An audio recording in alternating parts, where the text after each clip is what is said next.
Montana's wilderness held no mercy at 2 in the morning. Commander Marcus Kane felt the cold bite through his tactical gear as he led his four-man team along the ridge trail, their boots crunching frost-hardened pine needles. The Border Patrol had turned up nothing, 3 days of tracking rumors that proved to be shadows. His wolf stirred restlessly beneath his skin, sensing something his human mind couldn't quite grasp yet. The first bullet shattered that illusion. Rock exploded 6 inches from Marcus's head. Training took over before conscious thought could interfere. He dropped, rolled, came up with his sidearm drawn. The muzzle flashes lit up the tree line like scattered stars, 12 positions, maybe more. His team scattered into defensive formation without needing orders. 20 years of running operations together had made them extensions of each other. Colonel James Reed hit the ground beside him, returning fire with controlled bursts. The man's salt and pepper hair caught moonlight as he pivoted, dropping an attacker who'd gotten too close. 48 years old and still moving like a soldier, half his age, though Marcus had noticed a slight hesitation in his movements lately, the way Reed favored his left side after long marches. Bullets tore through the underbrush. Sergeant Cooper, the oldest among them at 52, had taken cover behind a fallen cedar and was methodically eliminating targets with his rifle. Each shot found its mark with the precision of a Vietnam-era sniper who'd never lost his edge. Lieutenant Hayes coordinated their defensive perimeter over comms, her voice calm despite the chaos. Corporal Martinez, the youngest at 26, provided suppressing fire that gave them breathing room. The ambush was professional, coordinated. These weren't random rogues looking for trouble. Marcus shifted, letting his wolf surface just enough to enhance his senses. Scents flooded in gun oil blood, and underneath it all, the distinctive musk of Ironwood Pack. His jaw tightened. Victor Cross's people this far into his territory. That meant something had changed and not for the better. The firefight lasted 4 minutes that felt like hours. When the last attacker fell silent, Marcus counted 6 hostiles dead in the immediate area. His enhanced hearing caught the retreat of 2 more crashing through the forest with panicked urgency. Cooper had taken a graze across his shoulder.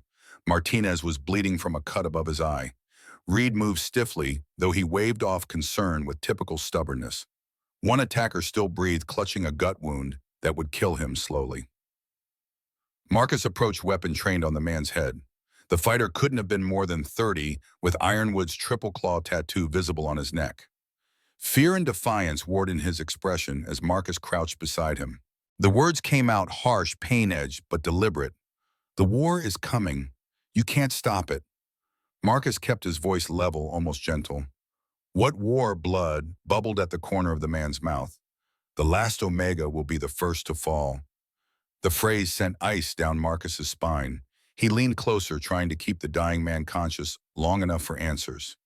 "What does that mean?" But death came first, stealing whatever intelligence the fighter might have revealed. Marcus straightened, scanning the bodies with a tactical eye. 12 had attacked. 6 lay dead here. 2 escaped. 4 were missing, either fled in different directions or never engaged. The math bothered him. 12 fighters for a single patrol suggested either gross overconfidence or that this had been a probing attack testing his response time and capabilities. Reed appeared at his shoulder rifle slung and already on the radio coordinating cleanup. "Ironwood Pack, all of them." Marcus nodded, his mind already 3 steps ahead. "Get Hayes to run facial recognition on whatever we can salvage. I want to know who authorized an incursion this deep into our territory." The question hung unspoken between them. How long until the next attack? They secured the scene with practiced efficiency, photographing evidence, collecting weapons, tagging bodies. Hayes arrived with a forensics team 20 minutes later, her expression grim as she surveyed the carnage. She'd been his tactical coordinator for 10 years, a rare female alpha whose strategic mind had saved countless operations. Her dark eyes met his with shared understanding. This was an escalation they couldn't ignore. Dawn broke cold and gray as they finally headed back. Marcus drove in silence, his hands steady on the wheel despite the adrenaline crash trying to set in. Reed sat in the passenger seat, studying the photos Hayes had already uploaded to his tablet. The man's jaw worked with suppressed tension, a tell Marcus had learned to read decades ago. The words came quiet, heavy with implications Marcus didn't want to examine. "The last Omega will be the first to fall." Reed glanced over. "Means anything to you?" Marcus shook his head, though unease coiled in his gut. "Not yet. but it will. They reached the war memorial just as full light touched the granite wall. Marcus pulled over without conscious decision, drawn by a ritual he couldn't quite break. The wall bore 327 names wolves who'd fallen in the last Civil War of 1975. He knew every single one, had studied their files, learned their stories, visited their families. The weight of command meant carrying the dead as surely as leading the living. Reed joined him at the wall without comment. They'd made this pilgrimage together more times than either could count. The name at the top, Alpha Jonathan Reeves, had been Reed's mentor, the man who'd taught them both what it meant to lead. Reed's finger traced the carved letters with the reverence of old grief. Marcus's reflection stared back from the polished stone. 42 years old with more gray in his dark hair than he'd had last year, lines carved deep around his eyes from squinting into too many battlefields. He looked tired, felt older than his years. The burden of being AlphaKing for 2 decades showed in every weathered line of his face. The promise he'd made at this wall 15 years ago echoed in memory. No more wars, no more kids dying. He'd meant it then, still meant it now. But intention and reality rarely aligned in his world.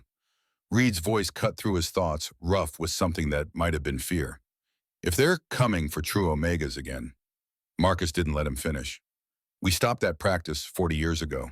The unspoken truth settled between them. Stopping something and keeping it stopped were different challenges entirely. The drive back to headquarters took them through Silver Ridge territory, Montana wilderness, giving way to the small town that served as his PAC's civilian center. Normal humans lived here, too unaware of the supernatural government structure running parallel to their own. The diner served breakfast to both species without distinction. The hardware store sold tools to paws and hands alike. Peace, fragile and hard-won, built on secrets and careful management. Marcus wondered how long it would last. His phone rang as they pulled into the secured compound. Hayes's voice carried the clipped efficiency of bad news delivered without preamble. "Sir, we've got a situation. Council wants you in Seattle, today." Marcus checked his watch. 7:15. Define situation. A pause pregnant with implications. "The intelligence brief you've been waiting for. It's ready. And sir, you're going to want Reed with you." The line went dead before he could respond. Marcus met Reed's questioning look and saw his own concern reflected back. If Hayes thought this required both of them, the situation had just escalated beyond a simple border incursion. They were wheels up 90 minutes later, the private jet cutting through morning clouds toward Seattle. Marcus used the flight time to review preliminary reports Hayes had uploaded. Each page made his chest tighter. 15 traditionalist PACs forming an alliance. Leadership traced back to Victor Cross. Mobilization estimated at 6 months out. The numbers were bad. The implications worse. But it was the final note that made his blood run cold. An intelligence suggests primary objective involves true Omega acquisition and utilization. He'd hoped that part of werewolf history had died with the old guard. Apparently, hope was a luxury he couldn't afford. Seattle's skyline emerged through cloud cover, the Space Needle gleaming in rare winter sunlight. The council building sat in the financial district, indistinguishable from the corporate towers surrounding it, except for the security measures invisible to civilian eyes. Marcus had spent more time in these conference rooms than he cared to calculate, arguing policy and preventing conflicts. Today felt different. Today felt like the end of peace and the beginning of something darker. The war room occupied the 20th floor. Floor-to-ceiling windows overlooked Elliott Bay, the water gray and choppy under winter wind. 8 Alpha representatives occupied the table, leaders from major PACs spanning Washington, Oregon, Montana, Idaho, and the Dakotas. Marcus knew every face had fought beside most of them, had occasionally opposed all of them when principle demanded it. Today their expressions carried uniform gravity. Hayes stood at the head of the table beside a projection screen, her tactical blacks marking her as military rather than political. She waited until Marcus and Reed took their seats before starting the brief. No pleasantries, no preamble, just facts delivered with surgical precision. The first slide showed a map of the Pacific Northwest with red markers indicating traditionalist PAC territories. 15 in total clustered along the Idaho-Montana border with tentacles reaching into eastern Washington and Oregon. The second slide listed leadership Victor Cross at the top with 12 subordinate alphas forming a council structure that mirrored and mocked Marcus's own government. Hayes's voice remained neutral, but Marcus heard the edge underneath. Victor Cross has consolidated power over the past 18 months. He's recruited alphas who fought in the 75 Warwolves, who remember the old ways and resent current restrictions. Alpha Gerald from Boise 58 and Grizzled from decades of territorial management leaned forward. What's his endgame? The next slide answered before Hayes could speak. A manifesto written in Victor's unmistakable rhetorical style, calling for a return to traditional pack structure. Might makes right. Alpha dominance reestablished. Omegas return to their proper place. True Omegas recognized as strategic assets rather than protected individuals. Marcus's hands fisted under the table. Strategic assets, clinical language for ownership slavery breeding programs. Hayes continued, her words falling like hammer blows. Historical context: during World War II, werewolf special operations units used true omega pheromones as combat enhancers. Males exposed to true omega scent during heightened states show 2 to 300% increase in strength, aggression, and pain tolerance. Effects last approximately 48 hours per exposure. All right, Alpha Patricia from Portland 43 and progressive to her core looked ill. We banned that practice in 1952. Hayes nodded. Domestic ban, yes, but the research survived. Victor's been studying it. We have intelligence suggesting he's been searching for true omegas specifically to recreate the program. The room erupted in arguments. Voices overlapped, some outraged, some pragmatic. Some, Marcus noted with alarm, calculating. He let it run for 30 seconds before standing. The room fell silent with the weight of his authority. His voice carried the command of 20 years ruling 8 territories. True omegas are people, not weapons. That's not a debate. It's law. Gerald's response came careful, political. But if Victor's rebuilding that capability and we refuse to match it, we're fighting with one hand tied. Marcus turned on him with controlled fury. Then we fight with one hand, because the alternative is becoming exactly what we fought to stop. Reed's quiet interjection cut through the tension. How many true omegas are we talking about? Current population? Hayes pulled up another slide. 3 photographs, all surveillance shots. 3 confirmed living in North America, 2 in Canada under their government's protection. 1 here.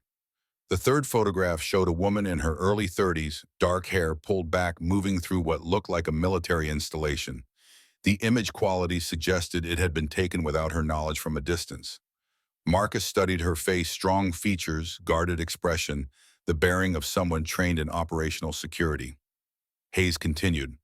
Sarah Winters, age 32, former Army intelligence, recruited into our deep cover program 8 years ago.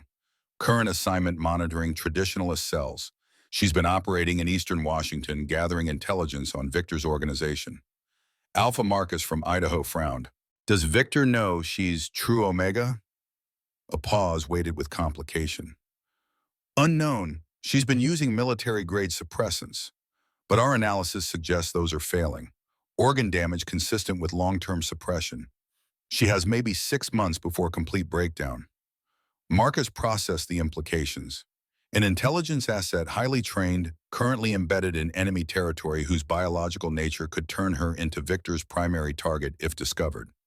The tactical nightmare unfolded in his mind with crystal clarity. Reed voiced the question everyone was thinking. Is she aware we know what she is? Hayes shook her head. Need to know basis. She was recruited for her intelligence background, not her biology. We monitored her medical situation but didn't intervene because she was effective. Now circumstances have changed. Marcus's jaw tightened. Bring her in. Today. The screen flickered to a new image, a compound in Idaho, satellite footage showing security patterns and structural layouts. Hayes pointed to the main building. Before we pull her, there's an opportunity. Victor's holding a prisoner at his Ironwood facility. Elena Winters, Sarah's older sister, also true omega. She's been in Victor's custody for 6 years. The room went still. 6 years of captivity for a true omega under a traditionalist alpha painted a picture none of them wanted to examine too closely. Marcus thought of the dying fighter's words, "The last omega will be the first to fall," and cold certainty settled in his chest. His voice came flat, commanding. Extraction operation. Reed will run it. I want Sarah Winters brought in for debriefing and I want Elena Winters out of Victor's hands. How fast can we move? Hayes had clearly anticipated the order. Sarah's expecting contact within 48 hours for her regular intelligence drop. We can use that as cover. Insertion team can be ready in 12 hours. Reed was already studying the compound layout, his tactical mind processing approach, vectors, and exit strategies. Marcus watched his oldest friend work, noting again the subtle slowness in his movements, the way he rubbed his left side when he thought no one was looking. 20 years of running operations together had taught Marcus to read every tell. The words came quiet, meant only for Reed. You up for this? Reed didn't look away from the screen. The lie sat heavy between them. Marcus let it pass because the mission mattered more than pride, and Reed would never forgive him for benching him over something as mundane as pain. Whatever was wrong, Reed was handling it. Had to be. The briefing continued for another hour, covering logistics, backup plans, and worst-case scenarios. Alpha Gerald raised concerns about escalation. Alpha Patricia argued for diplomatic approaches. Marcus listened with half his attention while his mind ran through combat scenarios. He'd stopped trusting diplomacy somewhere around the Third Territorial War. Peace required strength, and strength required willingness to use it. The meeting broke for lunch. Marcus found himself standing at the window, watching ferries cross the Sound. The water looked cold enough to kill. Reed appeared at his elbow with coffee, the good kind they kept in the executive kitchen, rather than the motor oil the General Pot produced. Reed's voice carried the weight of old friendship and current worry. You're thinking about going yourself. Marcus accepted the coffee without looking away from the view. Hayes can coordinate from here. You can lead the assault team. But if we're pulling Sarah Winters into protective custody and extracting her sister from hostile bio territory, I should be there. A pause, the kind that preceded arguments they'd had 100 times. You're the Alpha King. You don't do ground operations anymore. Marcus finally turned to face him. I'm also the soldier who doesn't send his people where he won't go. That hasn't changed. Reed's expression shifted through frustration, resignation, and something that looked almost like relief. Then I guess we're both going. The operation briefing happened at 1600 hours in a secured conference room. Marcus's tactical team assembled Reed as second-in-command, Hayes coordinating from Seattle, and 3 operators he'd worked with for years. Sergeant Cooper, 52, with sniper skills honed in jungles half a world away. Lieutenant Holt, 35, demolitions expert with more confirmed building demolitions than anyone wanted to count. Corporal Chen, 32, quiet as death and twice as efficient. Corporal Davis, 29, their medic nervous energy barely contained under professional calm. Hayes walked them through the mission parameters with clinical precision. Insertion at 2300 hours. Halo jump into the mountains 15 kilometers from target. Ground approach on foot, minimal electronic signature. Objective 1, make contact with Sarah Winters at her safe house. Objective 2, infiltrate Ironwood compound and extract Elena Winters. Objective 3, exfiltrate all personnel to extraction point by 0600. Questions. Holt raised a hand. What's the hostile count? Hayes pulled up thermal imaging of the compound. Best estimate 40 fighters on site. Victor Cross confirmed present. Security rotation every 4 hours. Our window is between 0200 and 0400 when fatigue is highest. Cooper studied the terrain map with professional interest. Approach is exposed. 300 meters of open ground between tree line and compound wall. Hayes nodded.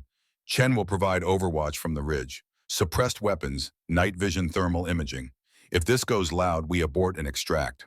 Marcus listened to his team analyze the mission with the ease of soldiers who'd done this dance too many times. The planning was solid. The team was experienced. The intelligence was good as it ever got. But something in his gut twisted with premonition. 20 years of combat had taught him to trust that instinct. Reed caught his eye across the table, one eyebrow raised in silent question. Marcus gave a fractional nod. They'd proceed, but carefully. The briefing wrapped at 1730. Wheels up at 2100 gave them time for equipment checks, final intel reviews, and the ritual meal before operations. Marcus found himself in the operations kitchen with his team sharing pizza and trading stories. The younger wolves listened with appropriate awe as Cooper recounted an operation in Panama that probably hadn't happened quite the way he described, but made for good telling anyway. Holt looked at Marcus with the casual irreverence that came from working together through impossible situations. Sir, serious question. Why are you coming? You're the Alpha King. You could send us and coordinate from here. The room went quiet. Marcus took his time answering, choosing words carefully. Because I don't send men where I won't go. Because if this operation goes sideways, I want to be there to make the call. And because sometimes the king needs to remember he's also a soldier. Reed raised his coffee cup. 20 years and he's still giving that same speech. Laughter broke the tension. Marcus threw a wadded napkin at Reed's head, which the older man caught without looking. The easy camaraderie felt precious, suddenly fragile in the way things felt before combat. Marcus looked around the table at faces he knew as well as family and wondered which of them wouldn't make it back. The thought tried to paralyze him. He shoved it down with practiced discipline. Fear was a luxury soldiers couldn't afford. Equipment check happened at 2000 hours. Marcus went through his loadout with methodical precision: tactical vest communications gear, sidearm rifle, backup magazines, medical kit rations, water. Everything had a place. Everything served a purpose. The ritual of preparation cleared his mind, focused his attention on the immediate rather than the uncertain future. Reed worked through his own gear, nearby movements automatic but slower than they should be. Marcus watched him fumble a magazine twice before successfully loading it. The hesitation bothered him more than he wanted to admit. His voice came low enough the others wouldn't hear. James, talk to me. Reed didn't look up from his vest. Nothing to talk about. Marcus moved closer, crowding into his friend's space the way only 20 years of brotherhood allowed. I've known you since we were 18. I can read you better than tactical reports. Something's wrong. For a long moment, Reed said nothing. Then his shoulders sagged, fractionally defeat written in the smallest movements. I've got cancer, pancreatic, stage 4. The words hit like physical blows. Marcus felt his world tilt, recalibrate around this new terrible reality. He opened his mouth, closed it, opened it again and found no words adequate to the moment. Reed kept talking, voice flat with the exhaustion of carrying secrets. Diagnosed 6 months ago, doctors gave me 6 more, maybe 8. I've been managing symptoms, keeping it quiet. Didn't want to be benched for my last tour. Marcus's hands clenched into fists. Rage and grief warred in his chest, neither winning. You should have told me. Now Reed did look up, his eyes carrying the weight of terminal diagnosis and stubborn determination. Why, so you could pull me from operations, make me spend my last months pushing paper. I'm a soldier, Marcus. This is how I want to go out, in the field, with my brothers, doing something that matters. The logic was sound. It was also completely unacceptable. Marcus wanted to argue, to order Reed into medical care, to refuse this reality through sheer force of will. But he'd learned long ago that some fights couldn't be won with authority. His voice came rough with emotion he didn't bother hiding. Then we make this count. Reed's slight smile carried relief and gratitude. That's the plan. They finished equipment prep in silence, heavy with things unsaid. Marcus's mind raced through implications. Reed dying changed nothing about the mission, changed everything about what came after. Who would be his second? Who could possibly fill his shoes that had walked beside him for 2 decades? The questions would wait. Right now, they had a mission. The team assembled on the tarmac at 2100 hours. The C-130 waited with engines already running, prop wash whipping through Marcus's hair as they loaded. He took one last look at Seattle's skyline lights glittering against the darkness and wondered if he'd see it again. Hayes appeared at his elbow, tablet in hand with final updates. Sarah Winters knows you're coming. She's expecting contact at her safe house at 0100. Latest intelligence confirms Elena Winters is still at the compound basement detention. Victor's scheduled to leave at 0600 for a regional meeting, so if you're going to hit them, tonight's your window. Marcus nodded acknowledgement. If we're not at extraction by 0700, assume compromise and proceed with contingency plans. Hayes's expression tightened. Sir, he cut her off gently. That's an order, Lieutenant. If this goes bad, you keep the territory running. That's more important than any individual operation. She didn't argue, which told him she understood the stakes as well as he did. Her salute was precise, regulation perfect, and carried more weight than words. The flight to the drop zone took 90 minutes. Marcus used the time to review mission parameters one final time, drilling details into memory until he could run the operation blind. Beside him, Reed did the same with focused intensity. Across the cargo bay, Cooper cleaned his rifle with meditative care. Holt checked detonators.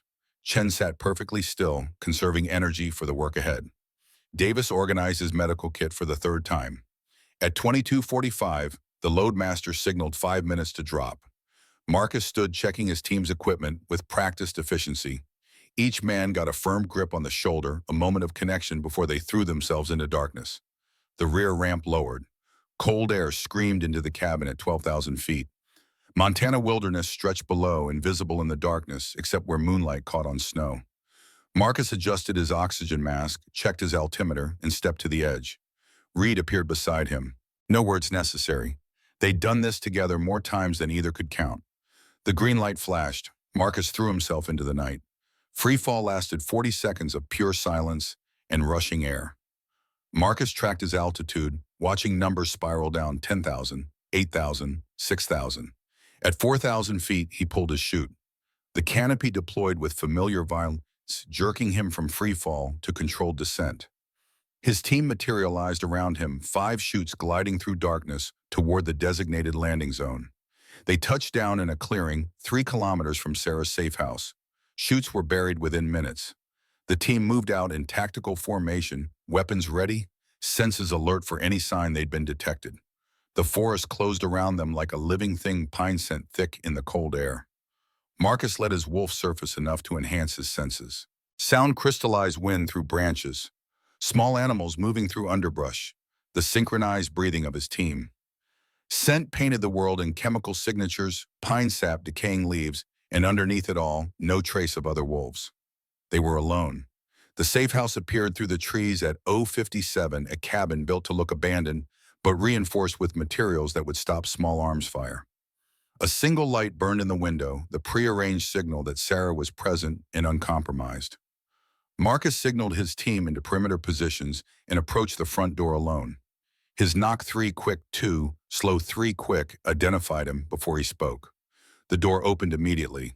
Sarah Winters looked nothing like her surveillance photographs. Those had captured surface details, dark hair, strong features, operational bearing. In person, she radiated competence that went beyond training into something essential. Her eyes assessed him in the 3 seconds before stepping aside, checking for threats, reading his body language, calculating risk factors with the speed of someone who'd survived 8 years undercover. Marcus entered. The cabin's interior matched the exterior's deception. Minimal furniture, no personal items. Everything positioned for quick abandonment. Sarah moved to the window, checking sightlines with automatic caution before speaking. Her voice carried traces of East Coast origins, buried under years of operational accent neutrality. "Commander Kane, I was told to expect you at 0100. You're early." Marcus appreciated the lack of deference. Competence deserved respect regardless of rank. "Plans changed. We're moving up the extraction timeline." Sarah's expression didn't shift, but her posture tightened fractionally. "Extraction, not intelligence handoff." He laid it out without preamble. "Your suppressants are failing. Medical analysis says you have maybe 6 months before complete organ failure. Victor Cross is actively searching for true omegas to use in a combat enhancement program. You're compromised, you're a target, and you're coming in." Sarah processed this with visible calculation, running through implications and options with the speed of trained intelligence work. Her response came measured. "I'm 3 weeks from finishing my infiltration of Victor's communication network. If you pull me now," Marcus interrupted, "you'll be alive to try again. Stay, and you'll either die from suppression failure or Victor will discover what you are. Neither outcome serves our mission." The logic was sound. Sarah knew it. He watched her reach the same conclusion he had already drawn, saw the moment her shoulders dropped fractionally in acceptance. "When?" He checked his watch. 20 minutes. "My team's outside. We hit Victor's compound at 0200 to extract your sister, then we all leave together." Something flickered in Sarah's expression at the mention of Elena, pain, hope, guilt. The emotional complexity vanished almost immediately behind operational calm, but Marcus had seen it. Family mattered even to soldiers trained to compartmentalize everything. Sarah nodded once. "Give me 5 minutes to sanitize the site." She moved through the cabin with practiced efficiency, removing any trace of her presence. False identity documents went into a small incinerator. Electronics were wiped and destroyed. Within 3 minutes, the cabin looked uninhabited. Within 5, she stood ready with a small pack and a weapon Marcus recognized as military issue, not civilian. He keyed his radio. Phase 1 complete. Moving to Phase 2. Reed's response came immediate. Copy. Team is moving to assault positions. They moved through the forest in tactical silence. Sarah kept pace without complaint, her movements showing military training that had never fully left her, despite 8 years in intelligence work. Marcus found himself reassessing her capabilities. Surveillance photographs and personnel files couldn't capture the way someone moved under pressure. The Ironwood compound appeared through the trees at 0145. Thermal imaging confirmed Hayes' intelligence, 40 signatures inside security patrols, running predictable patterns. Chen was already in position on the ridge, his scope trained on the compound. Holt had marked 3 entry points with infrared paint visible only through night vision. Cooper provided overwatch from the western approach. Reed materialized at Marcus's shoulder, face blackened with camouflage paint. We're ready. Your call. Marcus studied the compound one final time, looking for anything that felt wrong. The security seemed standard. The patrol patterns matched intelligence. Victor's presence was confirmed by thermal signature in the main building. Everything aligned with the plan, so why did his instincts scream caution? He pushed the unease aside. 20 years of operations had taught him that perfect plans didn't exist. You moved forward with the best intelligence available and adapted to chaos as it emerged. His voice carried command authority, reduced to a whisper. Execute. The breaching charges blew simultaneously at 0200, 3 small explosions that opened doors with surgical precision. Marcus's team flowed through the openings in practice choreography, weapons up, moving fast and silent. Suppressed gunfire sounded like harsh coughs as they cleared the first quarter. Resistance materialized faster than expected. Guards appeared from side rooms already armed and alert. Someone had known they were coming. Marcus filed that realization for later analysis and focused on immediate survival. His rifle barked twice. A guard dropped. Reed moved past him, clearing the next doorway with practiced efficiency. Holt's demolition work opened a path to the basement level. Sarah moved with them, her weapon up and professional. She wasn't just intelligence, someone had trained her for ground operations. She covered their 6 with calm precision that suggested extensive combat experience. The basement stairs descended into darkness, broken only by emergency lighting. Marcus descended fast, trusting his enhanced vision in the dim environment. The detention area sprawled across the basement, 6 cells, 5 empty, 1 occupied.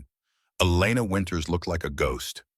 6 years of captivity showed in every hollow of her face, every prominent bone, every scar visible on exposed skin. Her silver-white hair hung lank and filthy. Her eyes held the kind of emptiness that came from sustained trauma. But when she saw Sarah, something human flickered back into her expression. Recognition. Hope. Fear that this might be another hallucination. Sarah crossed the space in 3 strides, her operational calm cracking. Elena, I'm here. I'm real. We're getting you out. Marcus worked on the cell lock while Reed covered the stairs. The mechanism clicked open. Elena stumbled forward into Sarah's arms, both women clutching each other with desperate intensity. The emotional reunion would have been touching if they weren't in a hostile compound with unknown numbers of enemy fighters converging on their position. Davis appeared, medical kit ready. He conducted a rapid assessment with gentle efficiency. Multiple old injuries, malnutrition, dehydration. She can walk, but we'll need to support her. Gunfire erupted from upstairs. Chen's voice crackled over comms. Multiple hostiles converging on your position. Count 20 plus. This is going loud. Marcus made the call without hesitation. Fighting withdrawal. Chen, give us covering fire. Cooper, secure extraction route. Move, move, move. They climbed the stairs into chaos. The compound had fully mobilized fighters pouring from multiple buildings. Marcus's team laid down suppressing fire as they retreated, each man covering the others in rotation.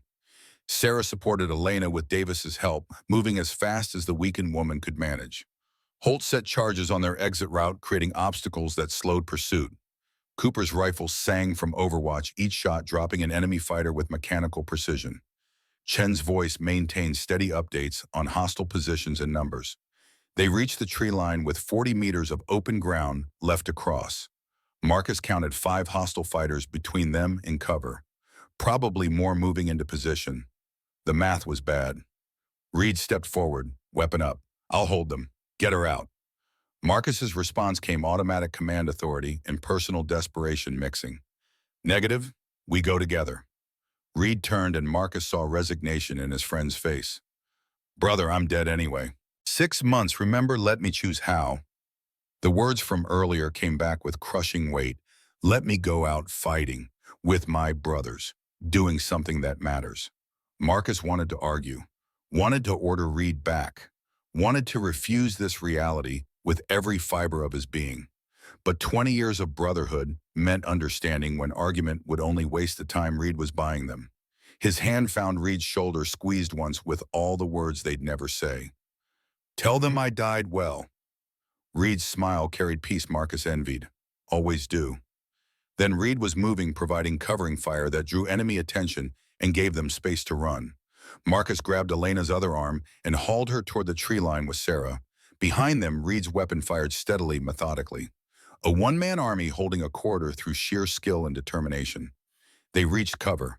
Marcus risked one look back. Reed stood alone against 40 fighters, weapon empty, now drawing his sidearm to continue the fight. He looked smaller, suddenly older mortal, in a way Marcus had never let himself acknowledge. Then smoke grenades detonated, filling the open ground with white concealment.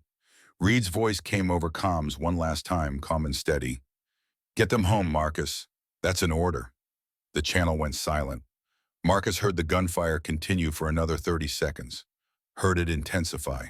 Heard it stop. He stood frozen, every instinct screaming to go back, to not leave his brother behind. Sarah's hand on his arm brought him back to immediate reality. Sir, we need to move. Marcus forced his legs to function. They moved through the forest in tactical retreat, Chen and Cooper providing cover fire, Holt destroying their back trail with delayed charges. Elena stumbled between Sarah and Davis, barely conscious, but still moving. The extraction helicopter waited at the designated LZ rotors, already turning. They loaded with professional speed despite exhaustion and emotion. Marcus was last aboard, scanning the tree line one final time for any sign of Reed following. Nothing. Just darkness and the echo of gunfire that had stopped too soon. The helicopter lifted, banking hard toward Montana airspace. Through the window, Marcus watched the Ironwood compound recede into darkness. Somewhere down there, his oldest friend lay dead. 20 years of brotherhood ended in a basement corridor in Idaho. The mission was a success. They'd extracted both targets with minimal casualties. Intelligence would call it a win. Marcus felt only the weight of one death too many. Sarah sat across from him, Elena's head in her lap, the sisters reunited after 6 years of separation. She met his eyes with understanding that transcended words. She'd seen what Reed had done, understood the count. Her voice came soft under the helicopter's roar. He saved us all. Marcus nodded, not trusting his voice. 20 years of command had taught him to compartmentalize, to save grief for later when operational security allowed. Right now, they were still in hostile territory, still vulnerable to pursuit. But later, in the safety of headquarters, with the mission finally complete, Marcus would let himself feel the crushing weight of Reed's loss, would pour a drink and raise it to absent friends, would visit that memorial wall again and read 328 names instead of 327. Later, for now, he had people depending on him, a war to prevent, a territory to protect. The helicopter crossed into Montana airspace at 0630. Dawn broke behind them, painting the sky in shades of red that reminded Marcus too much of blood. The Seattle Operations Center felt too quiet at 0700. Marcus stood in the debriefing room watching Elena receive medical treatment through the observation window. Sarah sat beside her sister, still in tactical gear, her hand wrapped around Elena's with careful pressure. Hayes moved between them and the medical team with efficient coordination. Managing logistics, Marcus couldn't bring himself to focus on. His mind kept circling back to that corridor, Reed's final transmission, the silence that followed. Davis approached with a medical tablet, his young face etched with exhaustion and grief. Sir, preliminary examination confirms what we suspected. Elena was subjected to repeated forced heats over 6 years, evidence of pharmaceutical intervention, physical trauma, psychological conditioning. She'll need extensive rehabilitation. Marcus absorbed this clinical description of torture with the kind of rage that burned cold rather than hot. What's her prognosis? The medic chose his words carefully. Physically, she'll recover with time and proper care. Psychologically, he left it hanging because they both understood. Some wounds never fully healed. Cooper materialized at Marcus's other shoulder, still wearing his tactical blacks, despite the mission's conclusion. The older man's weathered face showed the strain of losing Reed they'd served together since Panama longer even than Marcus had known him. Extraction team recovered Reed's body. He's coming home. Marcus nodded once, throat too tight for speech.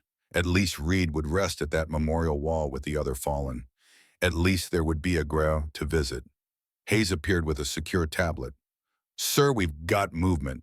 Victor Cross evacuated the compound 3 hours after our extraction.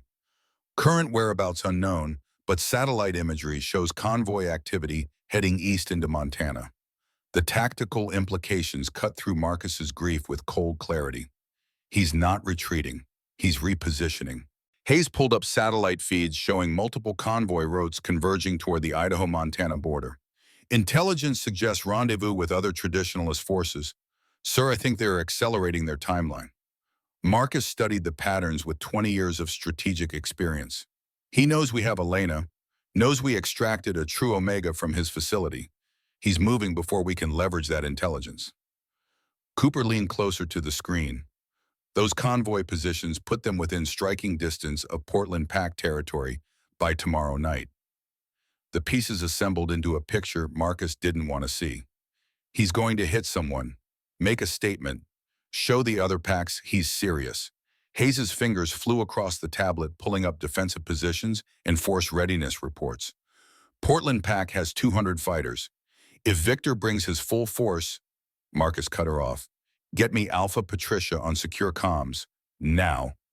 The call connected within 90 seconds. Alpha Patricia's face filled the screen, her dark features creased with concern. Marcus, I heard about your operation. My condolences about Colonel Reed. He pushed past the sympathy because grief was a luxury and time was short. Patricia Victor Cross is moving forces toward your territory. Best estimate puts hostile contact within 24 to 36 hours. What's your defensive posture? Her expression hardened into tactical calculation. 200 fighters, but half are scattered across the territory on routine patrols. I can consolidate in 12 hours, maybe less, if I pull everyone in hot. Marcus made the decision without consulting his counsel because some calls required immediate action. Do it. Pull everyone to your central compound. I'm sending reinforcements, 100 fighters under Sergeant Cooper's command. They'll be wheels up in 2 hours. Patricia's relief showed despite her attempt at professional composure. Thank you. We won't forget this. The call ended. Marcus turned to find his surviving team watching him with expressions that mixed grief and determination. Holt's jaw was set in angry lines. Chen remained motionless, but his eyes burned. Davis looked like he wanted to hit something. Cooper simply waited for orders with the patience of a career soldier who understood that action was the only antidote to loss. Marcus's voice carried the weight of command and personal conviction. We lost Reed buying those women their freedom. Victor's about to learn that cost him more than one man. Cooper, you have operational command of the reinforcement unit. Holt, Chen, Davis, you're going with him. Hayes coordinates from here. I want Portland locked down tighter than a military installation. Cooper straightened. Sir, you should be here coordinating overall strategy, Marcus interrupted with flat finality. I'm going to Denver. Every Alpha in the Northwest needs to understand what's coming and choose sides before Victor forces the choice on them. This ends with either unified opposition or civil war. I'd prefer the former. The team dispersed to their assignments with practiced efficiency. Marcus found himself alone in the operations center, staring at tactical displays that painted the coming conflict in red markers and probability percentages. 20 years of keeping peace about to shatter because one Alpha couldn't accept that the world had changed. Sarah entered without knocking, still wearing her tactical gear, but moving with the kind of exhaustion that went beyond physical. She stopped beside him, studying the same displays with eyes trained to read strategic situations. Her words came quiet but certain. "You're blaming yourself for Reed." Marcus didn't bother denying it. "I'm the Alpha King. Everyone who dies under my command is my responsibility." Sarah turned to face him fully. "Reed was dying anyway. Cancer, right? I saw how he moved, how he favored his left side. Recognized the signs from watching my mother waste away." The observation cut close to truths Marcus hadn't wanted to examine. "He told me on the tarmac, 6 months." A long silence, heavy with implications neither of them wanted to voice. Sarah broke it first. "Then he chose his death. Chose to go out fighting for something that mattered, rather than dying by inches in a hospital bed. That's not your failure. That's his victory." Logic didn't ease the crushing weight in Marcus's chest, but it provided framework for moving forward. He'd grieve later. Right now, people needed leadership more than they needed his emotional processing. His voice came rough. "Get some rest. You've been running on adrenaline for 16 hours. Sarah didn't move. "You're going to Denver to rally the packs. I'm coming with you." Marcus started to refuse, started to point out she was an intelligence asset who needed debriefing and medical evaluation. Then he caught himself. Sarah wasn't fragile, wasn't a victim who needed protecting. She was a soldier who'd earned respect through competence, not rank. He nodded once. "Wheels up at 1400. Be ready." The flight to Denver took 3 hours through clear winter skies. Marcus used the time to review files on every Alpha who would attend the emergency summit. 20 pack leaders representing territories from Washington to the Dakotas, each with their own agendas and loyalties. Some he trusted, some he merely tolerated, some he actively opposed on policy but respected for their integrity. The question that mattered, how many would stand with him when Victor forced the choice. Sarah sat across the cabin, working through her own tablet, reviewing intelligence reports Hayes had compiled. Elena slept in the medical bay under sedation, her body finally released from years of hypervigilance. The contrast between sisters struck Marcus, one broken by captivity, the other hardened by survival. Both true Omegas, but shaped by radically different responses to the same threat. Sarah looked up, catching him watching. "You're wondering if I'll crack like Elena did." Marcus chose honesty over diplomacy. "I'm wondering how anyone survives 8 years of hiding without losing themselves." Her smile carried bitter wisdom. "You don't survive it. You become someone else. The person I was at 24 wouldn't recognize who I am now. But that person wouldn't have survived Victor's world either, so maybe the trade was worth it." The philosophy resonated with Marcus's own experience. 20 years of command had carved away the idealistic young Alpha who'd believed in simple solutions. What remained was harder, more pragmatic, capable of making choices that would have horrified his younger self. He voiced the question that had been circling his mind since the extraction. "Your suppressants are failing. Medical says 6 months before complete organs shut down. What happens when you can't hide anymore?" Sarah set down her tablet with deliberate care. "Then I stop hiding. I'm done running, Commander. Done pretending to be something I'm not. If Victor wants true Bard Omegas, let him come for me. But he'll find a soldier, not a victim." The steel in her voice reminded Marcus why he'd approved her recruitment 8 years ago. Intelligence work required more than just information. Gathering it required the kind of courage that kept moving forward when every instinct screamed retreat. Denver's skyline appeared through cloud cover at 1645. The neutral territory housed the Western Conference facility, a sprawling complex that served as meeting ground for interpact negotiations. Marcus had spent more time in these conference rooms than he cared to calculate, hammering out treaties and preventing conflicts. Today felt different. Today felt like the negotiations might fail and war would follow.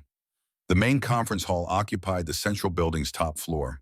Floor-to-ceiling windows overlooked the Rocky Mountains' granite peaks, still snow-capped despite early spring.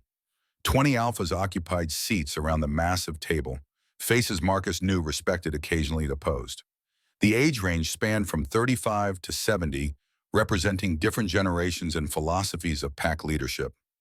Alpha Gerald from Boise sat near the head of the table, 58 years old, and carrying the weight of surviving the 1975 Civil War. His scarred hands told stories of combat Marcus had only read about in historical reports. Beside him, Alpha Patricia from Portland showed visible strain from the threat assessment Marcus had delivered hours earlier. Younger alphas filled the remaining seats, leaders who'd come to power during Marcus's reign, who'd never known anything but the progressive structure he'd built. Marcus took his seat at the table's head. Sarah remained standing by the wall, officially present as intelligence consultant, but unofficially there as living evidence of what they were fighting to protect. His opening carried the weight of crisis. Victor Cross has declared war on everything we've built.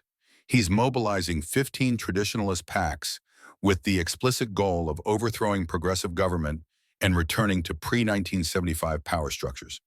That includes treating true Omegas as combat assets. Alpha Gerald's response came immediate and challenging.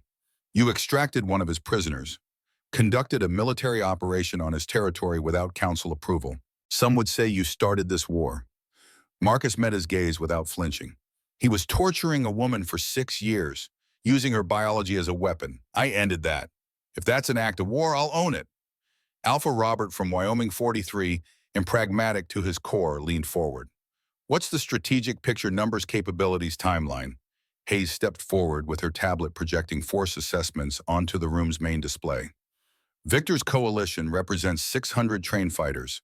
Our analysis suggests combat enhancement through true Omega pheromones, increasing effective strength by 200 to 300% during operations. Without matching capability, our conventional forces are outmatched 3 to 1. The room erupted in overlapping arguments. Some alphas demanded immediate military response. Others called for diplomatic solutions. A few, Marcus noted with alarm, stayed silent, calculating rather than reacting. Those were the ones he worried about most. Alpha Thomas from Idaho 62, and increasingly sympathetic to traditionalist philosophy, voiced what others were thinking. If Victor's enhanced forces are that effective, and we refuse to match the capability we're fighting with deliberate handicap, that's not strategy, that's suicide. Marcus stood, letting command presence silence the room. We banned true Omega exploitation in 1952 for reasons that remain valid. Using people as weapons makes us no different from what we fought to stop. I won't become Victor Cross to defeat Victor Cross. Gerald's voice carried the weight of someone who'd seen this argument play out before. Noble sentiment, but nobility doesn't win wars. Victor's playing to win. We're playing to maintain principles. Guess which approach history favors? The philosophical debate threatened to spiral into chaos.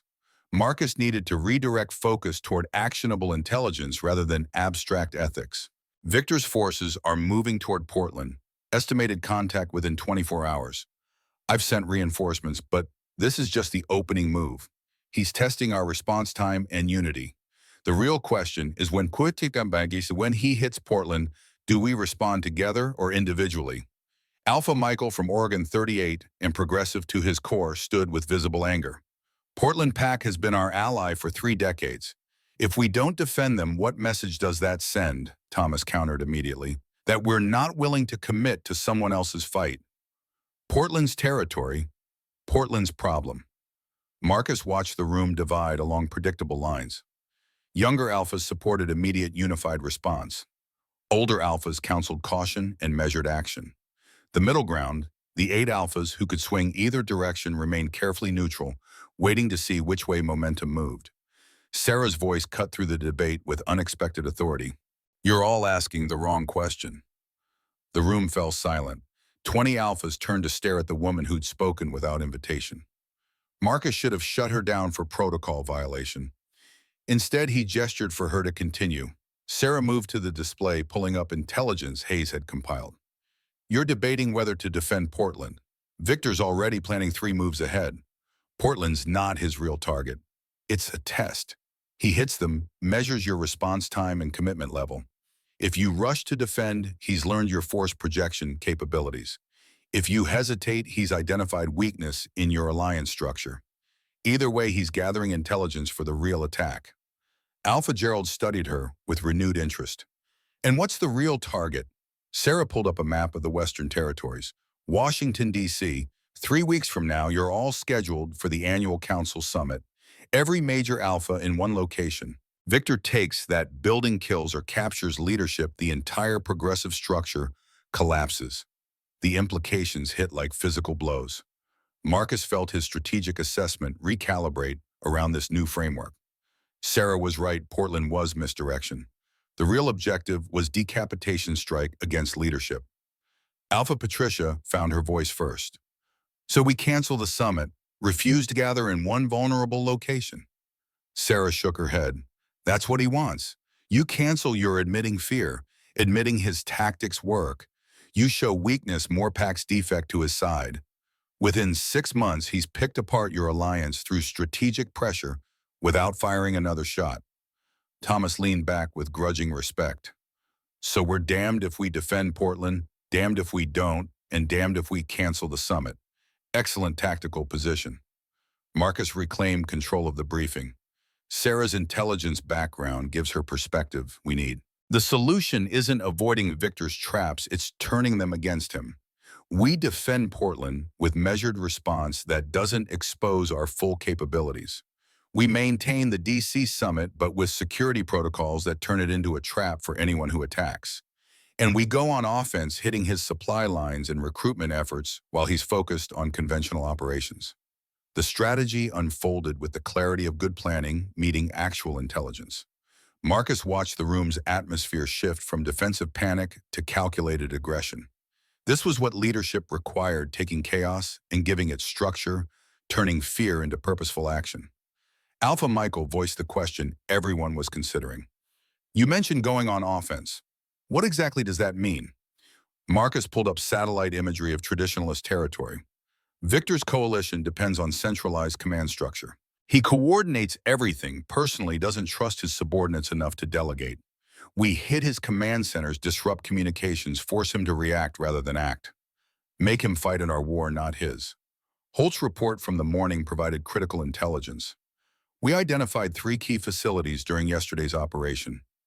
Communications hub in eastern Idaho, supply depot in Montana, and training facility near the Canadian border. Take those out, Victor's coordination collapses. The planning continued for another 2 hours, hammering out details of defensive postures, offensive operations, and contingency plans for every scenario they could imagine. By 1800 hours, Marcus had commitments from 16 alphas for immediate military cooperation. 4 remained neutral, claiming they needed time to consult their territories. Those 4 bothered him more than Victor's entire army.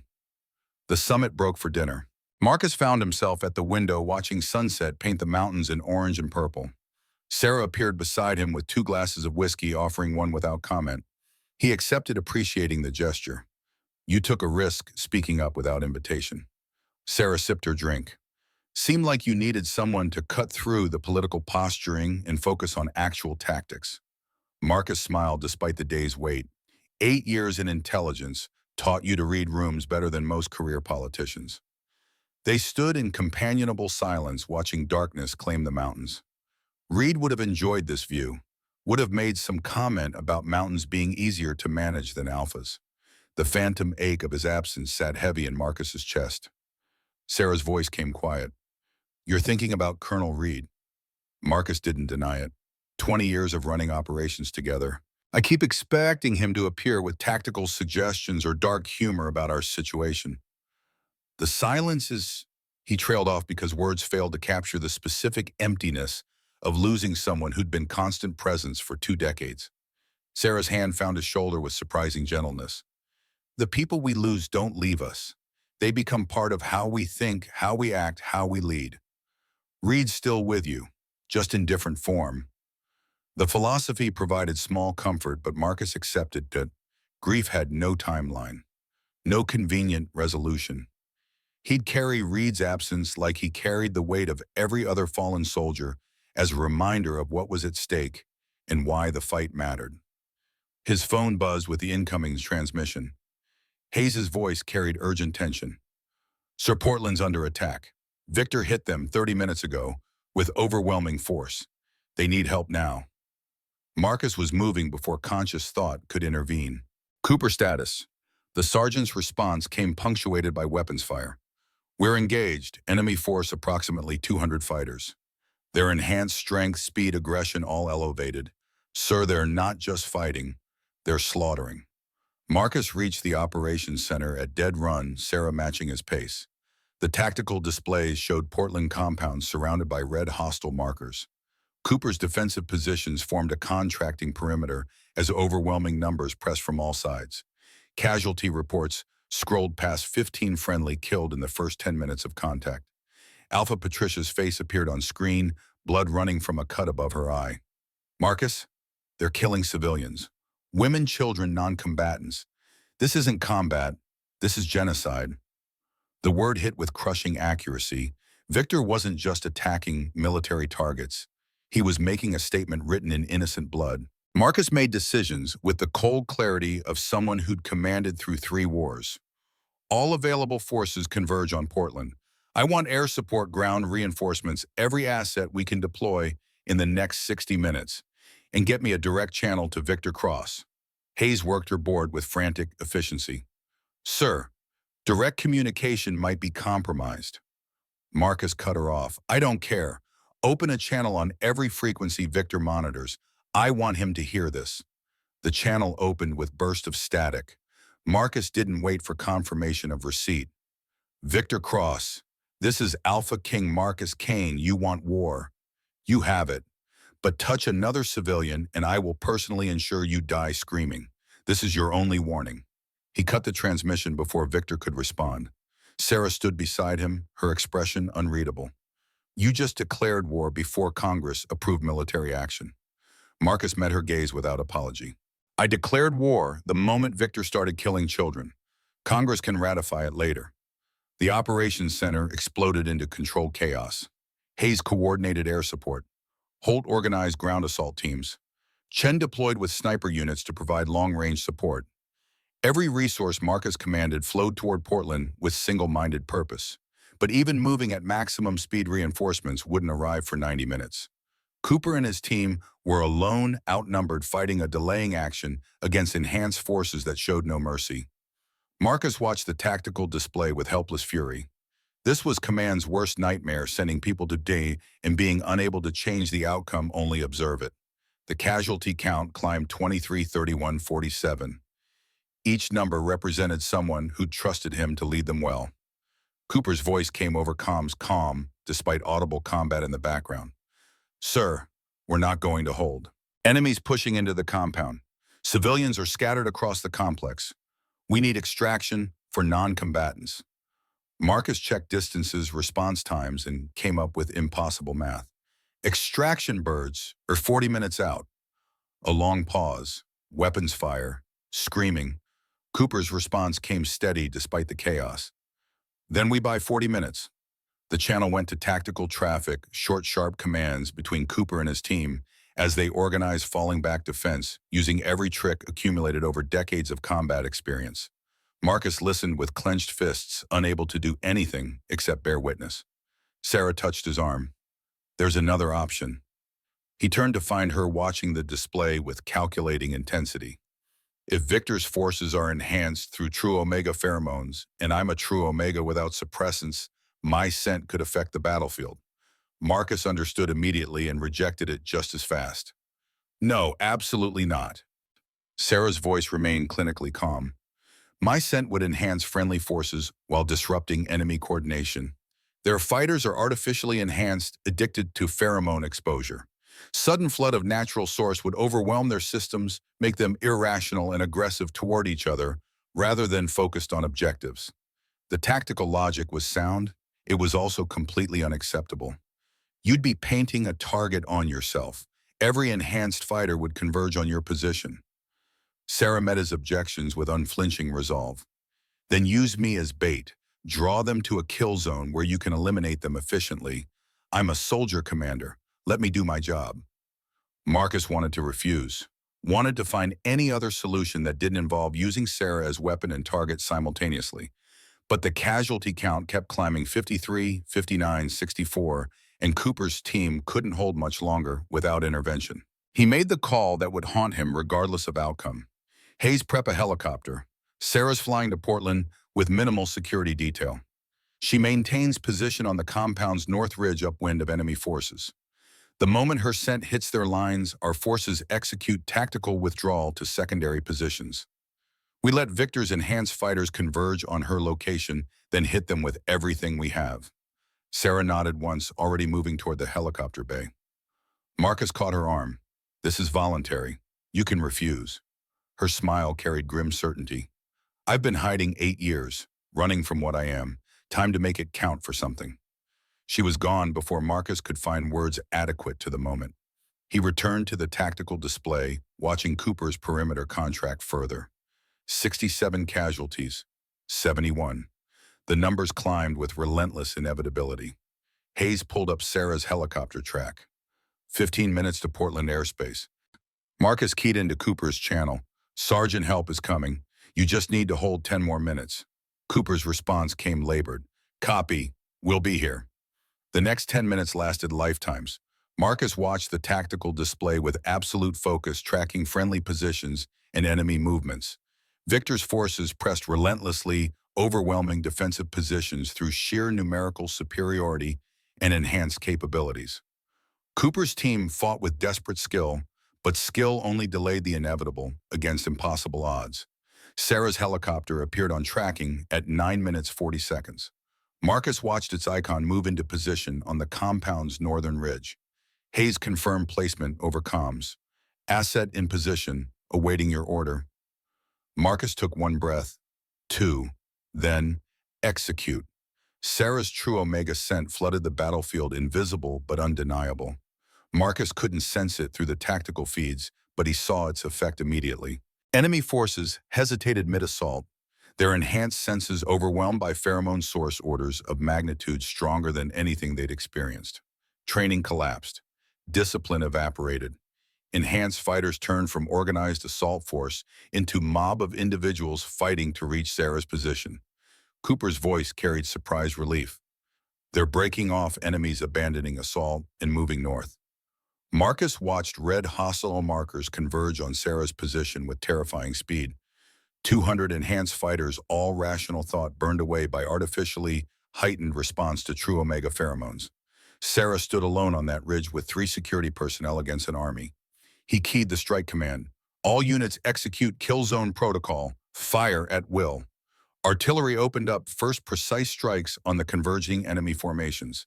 Helicopter gunships swept in from multiple vectors, cannons tearing into packed targets. Sniper teams activated, dropping high-value targets with clinical precision. The kill zone Marcus had designed turned into mechanized slaughter, catching Victor's forces in crossfire with nowhere to retreat.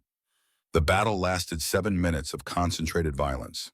When the guns fell silent, 194 enemy fighters lay dead or dying. 6 had escaped into the wilderness. Cooper's defensive positions held with 83 friendly casualties, devastating losses, but survivable. Sarah remained standing on the ridge, surrounded by bodies of enemies who'd gotten too close before the kill zone eliminated them. Her security detail reported her unharmed but shaken. Marcus allowed himself one moment of relief before returning to command responsibilities. Secure the compound. Medical teams prioritize civilian casualties. I want prisoner interrogation started within the hour. And someone gets Sarah back here. Alpha Patricia appeared on screen, her face showing exhaustion and trauma. Marcus, they killed 70 civilians before your forces arrived. Men, women, children. Victor's people weren't trying to conquer territory. They were sending a message. Marcus absorbed this confirmation of genocide with cold fury. Message received. Now it's time to reply. The aftermath coordination took hours of exhausting work. Medical teams triaged casualties. Engineers assessed damage. Intelligence personnel interrogated captured fighters. Marcus coordinated everything from Denver's operations center while simultaneously updating the Alphas who'd attended the summit. The response split along predictable lines. Progressive Alphas expressed horror and renewed commitment to stopping Victor. The 4 neutral Alphas remained silent, calculation clear in their careful non-responses. Marcus filed that information for later action. Sarah returned at midnight exhausted and covered in other people's blood. She'd proven herself in combat, earned respect through action rather than rank. But the cost showed in her expression. Using herself as bait had worked, but it had also confirmed every fear she'd carried for 8 years. True Omegas could be weaponized. She'd just demonstrated it with lethal efficiency. Marcus found her at the operations center window, staring at her reflection in the glass. He approached carefully, respecting the space of someone processing trauma. His voice came quiet. You saved 80 lives tonight, maybe more. That matters. Sarah didn't turn. I also became exactly what I spent 8 years hiding from. A weapon, a tool, something that makes other people irrational and violent. Marcus understood the philosophical crisis because he'd lived his own version. Being capable of violence doesn't make you violent. Being able to be used as weapon doesn't make you a weapon. You made a choice, maintained agency. That's what separates you from what Victor's doing to his captive true Omegas. Sarah finally looked at him, her eyes carrying questions that had no easy answers. Where's the line? When does tactical advantage become exploitation? I volunteered tonight. What about next time or the time after? How long before voluntary becomes expected, then demanded the forced? The questions were legitimate and troubling. Marcus had no comfortable responses, only hard truths earned through 2 decades of command. The line exists where we draw it, where we refuse to cross even when tactical advantage demands it. You volunteered once. That doesn't obligate you to volunteer again. If I ever give you an order that feels like crossing that line, you refuse it. That's not insubordination. That's maintaining the principles we're fighting for. Sarah absorbed this with visible consideration. And if refusing means more people die, Marcus met her gaze without flinching. Then more people die. Because the alternative is becoming Victor Cross, and that's a cost I won't pay. The philosophy seemed to provide framework, if not comfort. Sarah nodded slowly, turning back to the window. They stood in silence, watching Denver's lights glitter against darkness, 2 soldiers processing the day's violence and preparing for tomorrow's battles. Hayes appeared with updated intelligence. Sir Victor's issued a statement. He's taking credit for Portland, calling it justice for your raid on his compound. He's also announced plans to continue operations against any pack harboring true Omegas or supporting progressive government. Marcus accepted the report without surprise. Victor was escalating exactly as predicted, using Portland's devastation as justification for broader campaign. What's our force posture? Hayes pulled up strategic assessments. 16 packs have committed military support. Combined forces approximately 2,200 fighters. Victor's coalition numbers 600, but with combat enhancement. Effective parity in most scenarios, slight disadvantage in sustained operations. The math wasn't encouraging. Victor's smaller force, enhanced through true Omega pheromones, could punch above its weight class, especially in short, brutal engagements, where raw aggression mattered more than tactical sophistication. Marcus made decisions that would shape the coming war. Double training intensity. I want every fighter in our coalition drilled on operating against enhanced opponents. Emphasize discipline over aggression, coordination over individual heroics. Victor's people fight like berserkers. We fight like soldiers. Hayes nodded, already updating training protocols. What about the DC summit 3 weeks out? Do we proceed or cancel? Marcus thought about Sarah's earlier assessment. Canceling showed fear. Proceeding invited attack. Neither option was good, but one maintained momentum while the other surrendered it. We proceed, but security gets tripled. I want the summit location turned into fortress. Anyone attacks us there, they'll regret it. The planning continued into early morning. By 0300, Marcus had established defensive positions, offensive operations, and contingency plans for scenarios ranging from limited border skirmishes to full-scale civil war. His team worked with exhausted efficiency driven by professionalism and the memory of Reed's sacrifice. Cooper appeared at 0430, still in his tactical gear, despite the hour. The sergeant's face showed the weight of losing 26 men from his command. Sir Prisoner interrogation yielded intelligence. Victor's got a command facility in northern Idaho. Coordinate security, lay out the works. Marcus studied the intelligence with predatory focus. How good is this information? Cooper's expression hardened. Prisoner was Victor's communications officer. Knows the facility inside out. He's willing to trade information for clemency. A command center. If they could take it out, Victor's coordination would collapse. But the information came too easily, too conveniently. Marcus's instincts screamed trap. Sarah voiced his concerns. Victor lets his communications officer get captured with perfect intelligence on his command center. Either he's incompetent or this is bait. Cooper nodded agreement. That's my read too. But sir, if there's even a chance this intelligence is genuine, we can't ignore it. Taking out Victor's coordination could end this war before it really starts. Marcus weighed options with the burden of command. Ignore the intelligence and possibly miss critical opportunity. Act on it and potentially walk into ambush. Both paths carried risk. Both demanded decision. His voice came flat with resolved certainty. We're going, but we're going prepared for trap. I want full tactical team, heavy weapon support, and backup plans for every scenario. If this is genuine intelligence, we exploit it. If it's bait, we turn it against Victor. Hayes pulled up mission planning protocols. Sir, with respect, you don't need to personally lead every operation. Cooper's fully capable. Marcus cut her off.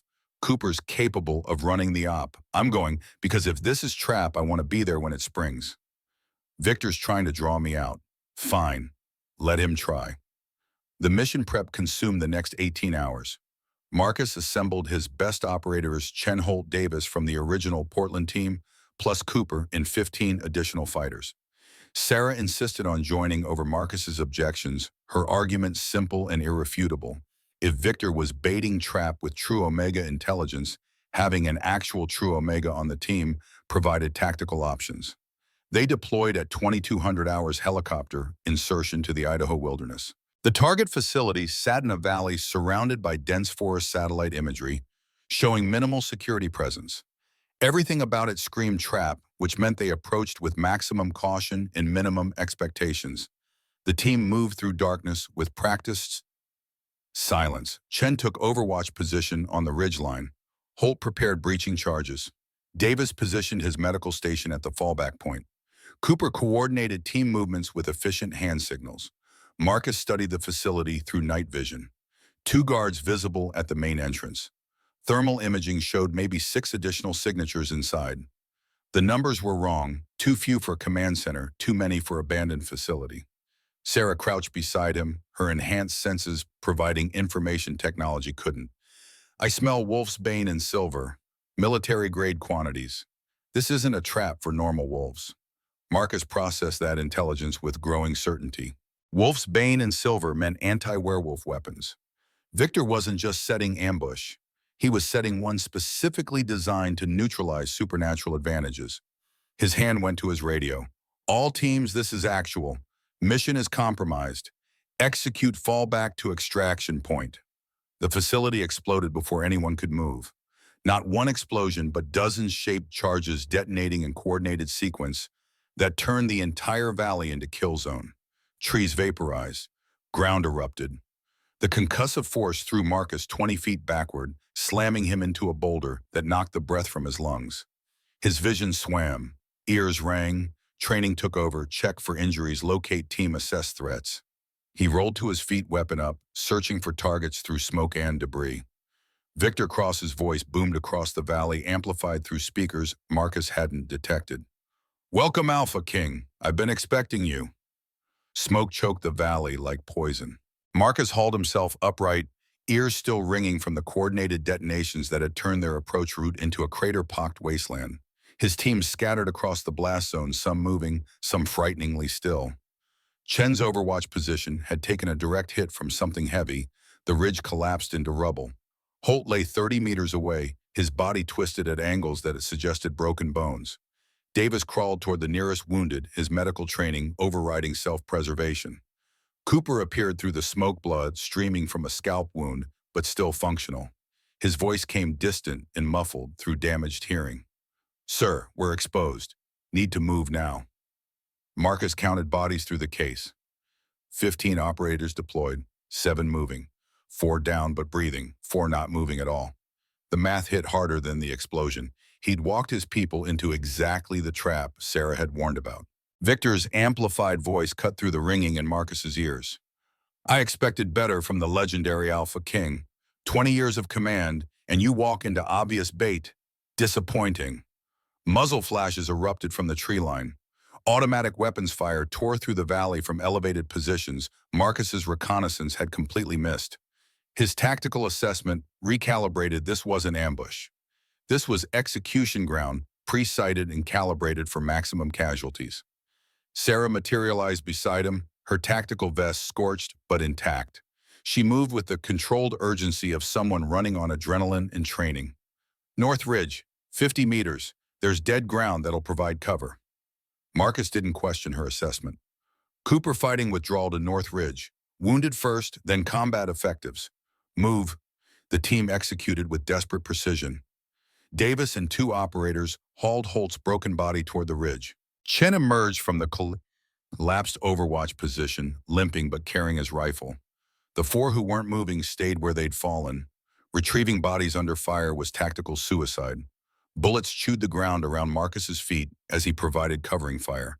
His rifle barked in controlled bursts, dropping two hostiles in the tree line. Victor's forces pressed from three sides, professional in their coordination. These weren't enhanced berserkers from Portland. These were trained soldiers executing prepared ambush. The team reached the ridge's dead ground with 6 casualties left behind and 3 more wounded, badly enough to compromise mobility. Marcus's force had been cut in half within 90 seconds of engagement. This was what defeat looked like: rapid, brutal, and comprehensive. Cooper established defensive perimeter while Davis worked on Holt. The younger man's leg bent wrong, compound fracture visible through torn tactical pants. His face had gone gray with shock, but he clutched his detonator with stubborn determination. "Sir, charges are still armed. Just need line of sight to facility." Marcus processed this through combat focus. Holt had planted breaching charges before the ambush triggered. If they could get line of sight, they could still destroy whatever Victor had hidden in that facility. Small victory from comprehensive defeat, but victory nonetheless. Sarah pointed to a gap in the ridge 30 meters west. That overlooks the valley, clear line to the facility. Hostile fire intensified, bullets ricocheting off rocks with angry whines. Victor's forces had pinned them in dead ground, but couldn't advance without exposing themselves to defensive fire. Tactical stalemate, except Marcus's team was bleeding out while Victor's could afford to wait for reinforcements. His mind raced through options and came up empty. They couldn't extract without exposing themselves to killing fire. Couldn't hold position indefinitely with wounded who needed immediate medical attention.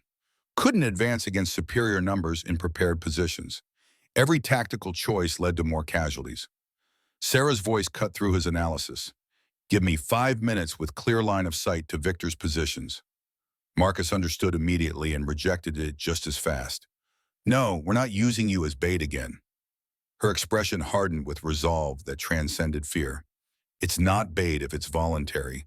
I'm a soldier choosing tactical option that saves lives. That's what soldiers do." Cooper caught the exchange, and his tactical mind reached the same conclusion Marcus had. Her scent would affect every hostile in range. Make them irrational, break their discipline. We could use the chaos to extract. The logic was sound. It was also asking Sarah to weaponize herself again, confirming every fear she'd expressed about becoming a tool rather than a person. Marcus met her eyes, searching for doubt or hesitation. Found only grim certainty. His voice came rough. "This is your choice. No orders. No expectations. Pure voluntary." Sarah nodded once. "Then I choose to fight." She moved to the gap in the ridge with Marcus and Chen providing cover. The moment she exposed herself to open air, her scent flooded the valley. Marcus couldn't sense it directly, but he saw the effect ripple through Victor's positions like shockwave. Disciplined fire faltered. Coordinated assault dissolved into individual movements. Trained soldiers became competing animals, each trying to reach the source of overwhelming pheromones.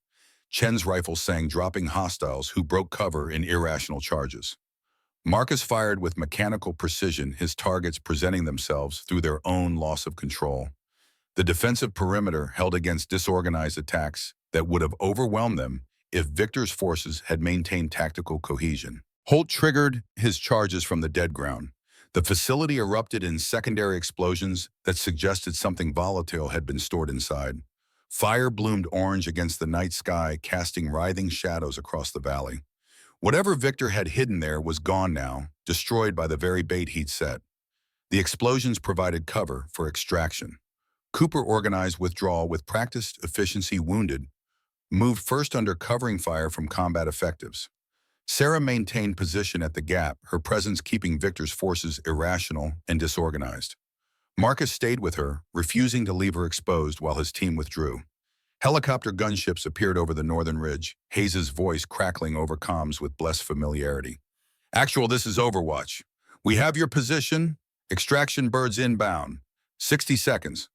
The helicopter swept in with guns blazing, suppressing fire that bought precious seconds. Marcus grabbed Sarah's arm, pulling her from the gap as bullets chewed the rock where she'd been standing. They ran for the landing zone, the last two out, while gunships provided cover. The ride back to Seattle passed in exhausted silence. Marcus did final count: 6 dead, 4 wounded, seriously 3 more with injuries that would require weeks of recovery. 13 casualties from 15 operators, 75% casualty rate. The numbers made him sick. Chen sat across from him, cleaning his rifle with automatic motions, despite the blood running from a graze across his shoulder. Holt lay sedated, Davis monitoring his vitals with professional concern. Cooper stared at nothing, his expression carrying the weight of surviving when others hadn't. Sarah met Marcus's eyes with understanding that needed no words. They'd both made choices tonight. Both carried responsibility for the dead. Both would process that burden in private later when operational security allowed grief. Hayes met them on the tarmac at 0400, her expression confirming she'd monitored everything through tactical feeds. Sir Prisoner interrogation from Portland yielded additional intelligence. The communications officer who gave up the facility location, he was telling the truth. Victor sacrificed real operational asset to bait you into that ambush. Marcus processed this through exhaustion and trauma. He gave up actual command center just to kill me. Hayes pulled up interrogation transcripts on her tablet. Not just to kill you, to prove a point. That intelligence officer broke under enhanced interrogation before we could stop it. Before dying, he revealed something bigger. Victor's not the leader. He's a field commander, taking orders from someone else. The implications crashed through Marcus's fatigue like cold water. Everything they'd assumed about power structure was wrong. Victor wasn't the mastermind. He was the weapon. Someone else was pulling strings. His voice came flat. Who? Hayes's expression carried dread. He called them the Old Council. 12 werewolves ages 70 to 90 plus. Former pack leaders who officially retired after the 1975 war, but apparently never stopped coordinating. They've spent 50 years planning return to traditional power structure. Victor's just their latest tool. Marcus felt the ground shift beneath his strategic understanding. Fighting Victor was complicated enough. Fighting 12 elder alphas with 50 years of planning and resources was exponentially worse. Where are they? Hayes pulled up satellite imagery of extreme northern territory. Alaska, isolated compound completely off-grid. The dying officer only knew location because he'd been there once for briefing. Sir, these people have been running shadow government for half a century. We're not fighting insurgency. We're fighting organized conspiracy with deeper roots than our entire progressive structure. The scope of the problem crystallized with terrible clarity. Stopping Victor wouldn't end this. Defeating his field operations would just prompt the Old Council to raise another champion. This war wouldn't finish until they cut out the real cancer. Sarah voiced what Marcus was thinking. We need to go to Alaska. End this at the source. Cooper shook his head with tactical pragmatism. We just got massacred in Idaho. Our forces are depleted, wounded, exhausted. Victor's still active with 600 fighters. We can't open another front. Marcus studied the intelligence with commander's eye for strategic priority. We don't open another front. We change theaters. Victor's forces are concentrated in the Northwest preparing for the DC Summit attack. While he's focused on that operation, we hit Alaska with small team. Decapitation strike on actual leadership. Hayes pulled up force assessments and logistics. Small team against fortified compound defended by the 12 most experienced alphas alive, sir. That's suicide. Marcus met her concern with flat certainty. So was Portland until we turned it around. So was the Idaho ambush until we adapted. This war doesn't end with conventional tactics. It ends when we take risks Victor's generation can't anticipate. The planning continued through dawn. By 0800, Marcus had framework for two-phase operation, maintained defensive posture in Northwest, while executing surgical strike in Alaska. Resources spread thin, forces divided everything depending on speed and surprise. Alpha Patricia called at 0900, her face still showing trauma from Portland. Marcus, I need you to see something. Evidence our forensics team recovered from the dead. The video file she transmitted showed interrogation footage taken from a deceased enemy's helmet camera. The victim, a young Omega female, maybe 20 years old, had been enhanced forcibly, her body pumped full of pheromone amplifiers that turned her biology into weapon without consent. The process had killed her within 48 hours, her organs shut down from chemical overload. Patricia's voice carried rage and horror. We found 3 more like her. Victor's not just using true Omegas. He's manufacturing synthetic versions through pharmaceutical enhancement, burning through victims in days. Sir, this is industrialized exploitation. Marcus watched the footage with growing fury. This wasn't war. This was systematic abuse turned into tactical doctrine. Every principle he'd spent 20 years defending violated with clinical efficiency. Sarah stood beside him, her face carved from stone. He's doing to them what he did to Elena, what he would have done to me if he'd caught me. This is what happens when true Omegas become strategic assets instead of people. Marcus made a decision that would define the rest of the war. We're moving the Alaska operation up, 48 hours. I want the old council eliminated before they can produce more victims.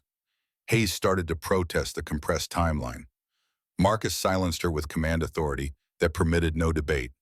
This is not a discussion. We're ending this. Now. The 48 hours passed in frantic preparation. Marcus assembled a strike team from surviving operators and volunteers from allied packs. Chen, despite his injuries, insisted on joining. Cooper volunteered without hesitation.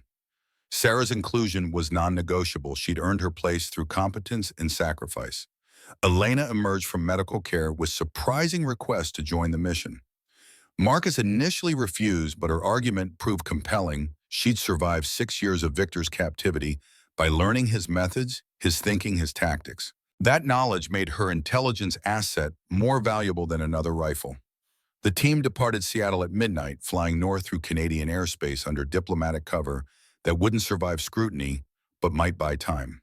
Alaska's wilderness opened beneath them, endless forests and mountain ranges that had hidden the old council for 50 years. The compound sat in a valley accessible only by air or week-long hike through hostile terrain. Satellite imagery showed security that would make a military base envious, concentric defensive rings, overlapping fields of fire sensor networks that detected approach long before visual range. 12 elder alphas had spent 50 years fortifying this position. Marcus studied the defenses with professional respect and absolute determination. We're not going in quiet. No infiltration, no stealth approach. We hit them head-on at dawn when they're least expecting frontal assault. Cooper raised tactical concerns. Sir, that compound has 200 security personnel. We are 15 operators. Marcus's smile carried predatory certainty. That's why we're bringing friends. The friends materialized from the northern forest at 0530 200 rogue wolves led by a silver-haired woman Marcus hadn't expected to see again. Elena stood beside Sarah on the helicopter's ramp, her face transforming with shock and joy. The silver-haired woman raised one hand in greeting, her voice carrying across the distance with alpha authority Marcus recognized immediately. Commander Kane, my sister tells me you're killing people who deserve it. Room for a few more. Elena's whisper came awed. That's Thalia. She's not just surviving, she's leading. Sarah's older sister had spent 2 years in the wilderness after escaping Victor's compound. Apparently, she'd spent that time building an army of outcast rogues and survivors who'd been failed by traditional pack structure. 200 fighters loyal to someone who'd suffered everything the old council's philosophy had created. Marcus made rapid tactical recalculation. 15 operators plus 200 rogues changed the math considerably. Can your people fight? Thalia's smile showed teeth. We've been waiting 50 years for this. Just point us at the old bastards and get clear. The assault began at 0600 with artillery barrage that announced their presence with prejudice. Shaped charges blew gaps in the outer defensive ring. Thalia's rogues poured through with the fury of victims finally granted vengeance. Marcus's team moved in precision formation objectives. Clear reach the central facility, capture or kill the old council, end this war at its source. The compound's defenders fought with professional skill that came from decades of military experience. But they were defending static positions against assault force that didn't care about casualties led by a woman who'd been tortured by the system these men protected. Thalia's rogues fought like the berserkers Victor had tried to create artificially, not because of chemical enhancement, but because of earned rage. Marcus and his team reached the central building after 30 minutes of sustained combat. The structure was bunker-style, reinforced concrete and steel designed to withstand conventional assault. Holt Mobile, despite his injuries, placed breaching charges with practiced expertise. "Sir, this is military-grade fortification. Gonna need serious ordnance." Chen pointed to the roof access. "Ventilation system. Old building means old infrastructure. We can access through environmental controls." The team scaled the building under covering fire from Thalia's forces. Chen led the way into ventilation shaft with Chen's typical disregard for personal safety and absolute faith in technical knowledge. They dropped into the facility's central chamber 12 minutes after initial breach. 12 alphas waited in the chamber, men aged 70 to 90, their faces carrying the weight of decades and the certainty of people who'd never expected to face consequences. The eldest stood at the chamber's center, his hair white and his posture bent, but his eyes sharp with intelligence that age hadn't diminished. His voice carried the authority of someone accustomed to obedience. "Commander Kane, we've been monitoring your approach. Impressive tactics for someone operating on dated intelligence." Marcus kept his weapon trained on the speaker.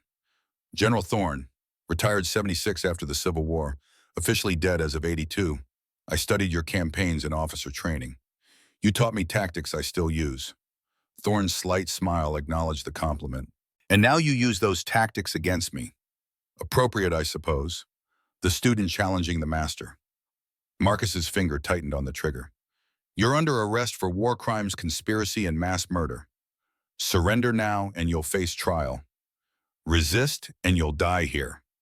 The 12 alphas laughed genuine amusement from men who'd orchestrated 50 years of shadow government. Thorne's voice carried condescending patience. "You think we're afraid of death? We're all dying anyway, boy. Cancer, heart disease, time itself. We have nothing to lose and everything to gain by making you kill us. Martyrs are more powerful than prisoners." The tactical trap crystallized. Kill them, create martyrs for traditionalist movement. Capture them, give platform for their philosophy during trial. Either outcome served their purposes better than leaving them alive and hidden. Sarah stepped forward, weapon lowered, her voice cutting through the standoff. "You're right. Killing you makes martyrs. Capturing you gives you audience. So we do neither." Thorne's expression shifted to curiosity. "Then what exactly do you propose?" Sarah pulled out a small device Marcus recognized as military-grade recording equipment. "You spent 50 years hiding, operating in shadows, building conspiracy. That power dies the moment you are exposed. So we're not going to kill you. We're not going to arrest you. We're going to make you irrelevant." She activated the device, camera light flashing red. 12 men, average age 82, hiding in Alaska because they couldn't accept the world changed. Not masterminds, not architects of grand strategy, just old men scared of irrelevance trying to burn down progress because it left them behind. History won't remember you as heroes or martyrs. It'll remember you as what you are: obsolete. The insult hit harder than bullets. Thorne's face purpled with rage. The other council members bristled with fury. Sarah had found the one attack they couldn't defend against dismissal. Not opposition, not martyrdom, just irrelevance. Marcus understood her strategy immediately and committed to it. "General Thorne, you're not under arrest. You're not under threat. You're just done. Go back to hiding in Alaska. Wait for death. The world will keep moving without you." Thorne lunged with surprising speed for his age-drawing weapon that materialized from concealment. Marcus fired twice center mass professional placement that dropped the general without hesitation. The other council members froze, calculation clear in their expressions. Die here as forgotten footnotes or live in humiliation. 8 surrendered. 3 died fighting. The combat lasted 90 seconds and ended the old council's 50-year shadow government with clinical finality.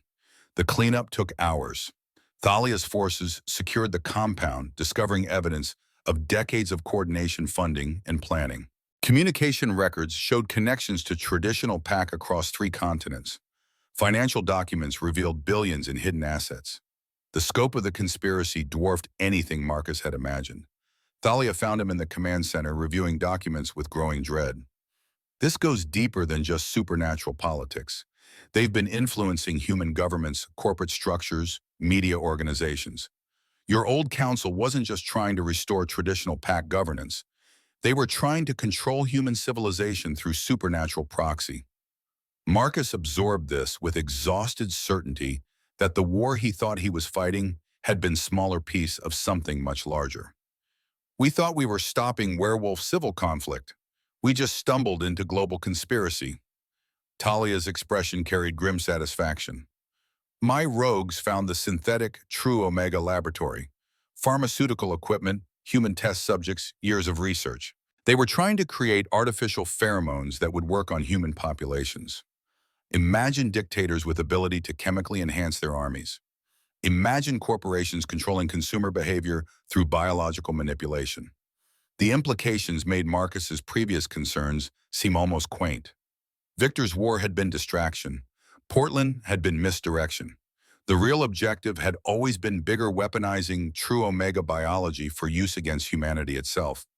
Sarah appeared with captured research documents, her face showing horror. They've been testing on human civilians for 5 years, thousands of subjects. Most died. Some survived with permanent neurological damage. They were trying to create super soldiers that could be deployed in conventional human warfare. Marcus made rapid decision. We burn it. All of it. Research equipment records. This knowledge is too dangerous to exist.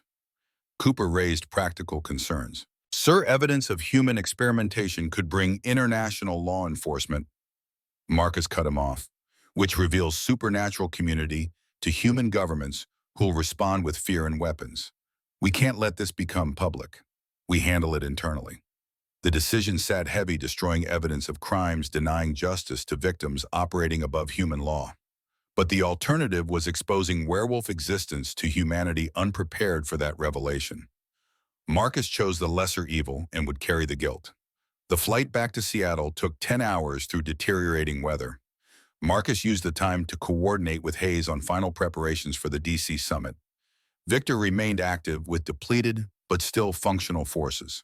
The summit would proceed as planned, partly because canceling showed weakness, partly because Marcus needed to address every alpha simultaneously about what they discovered in Alaska. Sarah sat beside him, processing her own reactions to the night's discoveries. They were trying to weaponize people like me, not just exploit true omegas, but recreate our biology synthetically and deploy it against humans. How do I live with that? Marcus recognized the guilt of someone learning their existence had inspired atrocity. You live by being different from what they tried to create. You're not a weapon. You're a person who happens to have capabilities others want to exploit. That's not your fault. That's theirs. Elena joined them, her presence stronger than when they'd extracted her from Idaho. Weeks of recovery combined with Thalia's return had begun healing wounds Marcus suspected would never fully close. My sister spent 2 years building an army to destroy the people who created Victor. She did that for me, for every true Omega who suffered under their system. That matters. The Seattle Operations Center bustled with activity when they arrived at 1800 hours. Hayes had assembled full tactical staff, updated threat assessments, and coordinated with allied PACs across 8 territories. The DC summit would proceed in 72 hours with security protocols that turned the venue into fortress. Alpha Patricia appeared on screen, her expression showing determination that had hardened through Portland's trauma. Marcus, I've consolidated my forces and we're ready to deploy to DC. 16 other Alphas have committed security personnel. Total force 1,100 fighters protecting the summit. Victor would need an army to breach that perimeter. Marcus studied the defensive plan with professional assessment. He's got 600 enhanced fighters.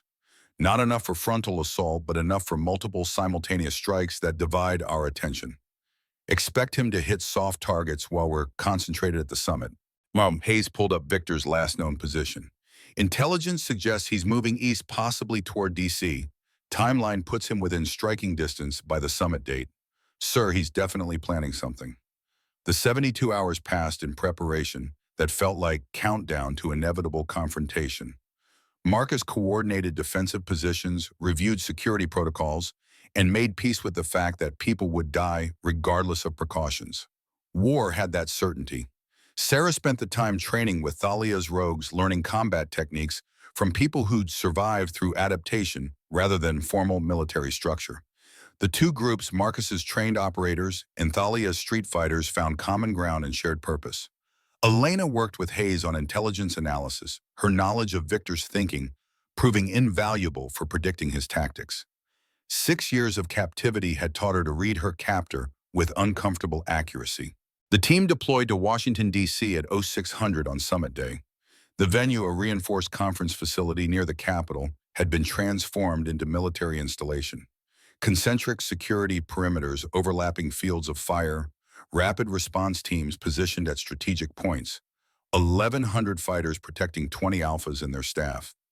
Marcus walked the perimeter at 0900 checking positions with commander's eye for vulnerability. Everything looked solid. Everything felt wrong. His instincts screamed that Victor had planned for exactly this defensive posture. The summit convened at 1000 hours. 20 alphas occupied the main conference chamber, their conversations subdued by the weight of recent violence. Marcus opened with the intelligence they'd recovered in Alaska, evidence of the old council, their decades of planning their experiments on human civilians, their goal of weaponizing true omega biology for global deployment. The revelations sparked heated debate. Some alphas demanded immediate disclosure to human governments. Others argued for continued secrecy. The philosophical split threatened to fracture the alliance Marcus had spent weeks building. Alpha Gerald raised the critical question. If we don't disclose to human authorities, we're complicit in covering up crimes against humanity. How is that defensible? Marcus met the challenge head-on. It's not defensible. It's necessary. We expose supernatural community to unprepared humanity. We start a war that makes our current conflict look like border skirmish. Humans outnumber us thousands to one. They have weapons that could exterminate us if they decided we were a threat. We contain this internally or we risk genocide. The argument continued for 2 hours, alphas dividing along predictable lines. Marcus felt control of the summit, slipping the alliance, fragmenting over philosophical differences that had no easy resolution. Explosion ripped through the building's east wing at 12:15. Emergency alarms blared. Security teams rushed toward the breach. Marcus grabbed his weapon and moved with practiced urgency, tactical mind already calculating attack vectors and response protocols. Victor's forces hit 3 points simultaneously: east wing breach, south perimeter, assault, and sniper fire from buildings across the street. The coordination was professional, designed to overwhelm security through multiple threats that divided response forces. Marcus coordinated defense from the command post, Hayes beside him, managing tactical displays. East wing is contained, south perimeter holding. But sir, the sniper positions are eliminating our overwatch teams.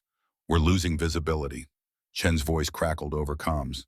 I've got one of their snipers. Taking the shot. His rifle cracked once. Hostile fire from the northern building ceased. Chen continued hunting his skill, turning the sniper duel in their favor. But the assault intensified. Victor's enhanced fighters hit the south perimeter with berserker fury, overwhelming defensive positions through sheer aggression. Marcus watched friendly markers disappear from the tactical display with sickening regularity. 20 casualties. 30. 45. Cooper's voice came labored over comms. South perimeter is collapsing. Need reinforcements or we're breached. Marcus made the call. All reserves deploy south. Hold that line at any cost. Sarah appeared in the command post, tactical vest on and weapon ready. Marcus, Victor's using the assault as distraction. He's not trying to breach the building. He's trying to draw you out. Marcus studied the tactical display with renewed focus. Sarah was right. The assault pattern wasn't designed to penetrate defenses. It was designed to bleed them, force him to commit to reserves, create opportunities for infiltration. His voice carried over command net. All teams maintain positions. Do not pursue beyond defensive perimeter. This is bait. The warning came seconds too late. Explosion erupted from within the building inside the security cordon, past all defensive positions. Victor's forces hadn't breached from outside. They'd been inside all along. Marcus grabbed Sarah and moved toward the conference chamber at dead run. If Victor had infiltrators inside the building, the Alphas were primary targets. 20-pack leaders in one location vulnerable despite security. They reached the chamber to find Victor Cross standing over Alpha Gerald's body blood, pooling across the floor. 15 other Alphas huddled against the far wall protected by security detail that had taken heavy casualties. Victor held a detonator, his expression showing satisfaction of someone whose plan had worked perfectly. His voice carried across the chamber with measured calm. "Commander Kane, I've been waiting for you." Marcus kept his weapon trained on Victor, calculating angles and outcomes. "This is over. Your old council is destroyed. Your conspiracy is exposed. Surrender and maybe you survive trial." Victor's laugh carried genuine amusement. "Trial. You think any of this was about politics or power? This was about sending message. True Omegas are weapons. You can pretend, otherwise pass laws, reform society. But biology doesn't care about your principles. The strong dominate. The weak submit. That's nature." Sarah stepped forward, weapon lowered but stance ready. "You're wrong. I'm a true Omega, and I'm standing here by choice, fighting by choice, refusing to be your weapon by choice. That's not weakness. That's strength you'll never understand." Victor's expression shifted to something almost pitying. "You think choice matters? I've got detonator linked to explosives throughout this building. You've got 20 seconds to decide I walk out with you or everyone dies." The ultimatum hung in the air. Marcus ran calculations. Could he shoot Victor before he triggered the detonator? Could security disarm the explosives? Could they evacuate 20 Alphas in seconds? Every option ended with casualties. Elena's voice cut through the standoff from the chamber's entrance. "You really don't remember me, do you?" Victor turned his face, registering shock as Elena stepped into view. 6 years older, harder, but unmistakably the true Omega he'd held captive. Her weapon came up with steady precision. She fired 3 times before Victor could react. The detonator fell from his hand, bouncing across the floor. Marcus dove at securing it before Victor could trigger. Security personnel swarmed Victor's position, restraining him despite his enhanced strength. Elena stood over him, her expression showing 6 years of rage finally released. "You took 6 years of my life, made me your lab rat, your weapon, but I'm taking something back. Your victory, your plan, your future. You wanted to prove true Omegas were weapons. I just proved we're survivors." Victor's laughter came wet with blood from Elena's shots. "This changes nothing. More will come. The philosophy doesn't die because I failed." Marcus pulled Elena back before she could shoot again. "He's right. Killing him makes him martyr. Let him face trial. Let him spend the rest of his life in a cell knowing he failed." The cleanup took hours. Explosive disposal teams disarmed charges Victor's infiltrators had placed throughout the building. Medical personnel treated casualties, 63 wounded, 17 dead, including Alpha Gerald. The price of victory that felt like defeat. Marcus found himself in the conference chamber after midnight, alone with tactical displays showing aftermath. 20 years of building peace shattered by people who couldn't accept change. Reed's death. Portland's devastation. Tonight's casualties, all because some wolves insisted on dragging everyone back to bloodier times. Sarah appeared with coffee and quiet understanding. "You're thinking about the peace days." Marcus accepted the cup without looking away from the displays. 89 dead across this entire war. 89 names I'll add to that memorial wall. 89 people who died because I couldn't prevent this. Sarah sat beside him, her presence offering comfort without needing words. "You didn't start this war. You didn't force Victor's choices or the old council's conspiracy. You just inherited a world that needed defending and did it despite the cost. That matters. The philosophy would have to be enough because the alternative was drowning in guilt that served no purpose." Marcus turned from the displays to face her. "What you did tonight, stepping forward to confront Victor, despite the risk that took courage beyond combat training." Sarah's expression softened fractionally. "I've been running 8 years, hiding what I am afraid of becoming someone's weapon. Tonight I chose to be a soldier instead. That feels like victory, even if everything else feels like loss." The mate bond that Marcus had been suppressing for weeks pulsed between them. Recognition that transcended tactical partnership, into something deeper. He had felt it during the extraction mission, during Portland, during every operation where Sarah had proven herself not just competent, but exceptional. Not despite being true Omega, but as complete person whose capabilities included, but weren't defined by biology. His voice came rough with emotion he'd been containing. The mate bond, we should talk about it. Sarah met his gaze with typical directness. We've been ignoring it because we're both afraid. You're afraid of losing someone else. I'm afraid of losing agency, becoming someone's possession rather than partner. But Marcus ignoring it doesn't make it go away. The honesty deserved matching vulnerability. I'm 42 years old. I've got 2 decades of command decisions that keep me up at night and a mortality rate that suggests I won't make retirement. You deserve someone who isn't carrying this much damage. Sarah's smile carried gentle challenge. And I'm 32 years old with 8 years of intelligence work that taught me everyone carries damage. Question isn't whether we're broken, it's whether broken pieces fit together. Whether partnership makes us stronger than we'd be alone. Marcus considered this, weighing vulnerability against tactical advantage, emotional risk against potential strength. The mate bond wasn't just biological imperative, it was recognition of equals who chose each other, despite circumstances that made the choice complicated. He reached out his hand, finding hers. If we do this, we do it as partners. Not AlphaKing and true Omega. Not commander and asset. 2 soldiers who choose each other. Sarah's fingers laced through his. I wouldn't have it any other way. The moment settled between them with the weight of commitment that transcended the bond's biological component. This was choice agency, 2 people deciding their future, rather than letting fate or biology dictate terms. The weeks following the summit passed in reconstruction and consolidation. Victor Cross stood trial for war crimes, the proceedings broadcast across packed territories as warning and closure. His conviction was unanimous. Sentence was life imprisonment without possibility of release. The surviving old council members received similar judgments. Thalia's rogues were formally integrated into progressive pack structure with full legal recognition and protection. The 200 outcasts found official acceptance validation that their suffering mattered and their contributions had value.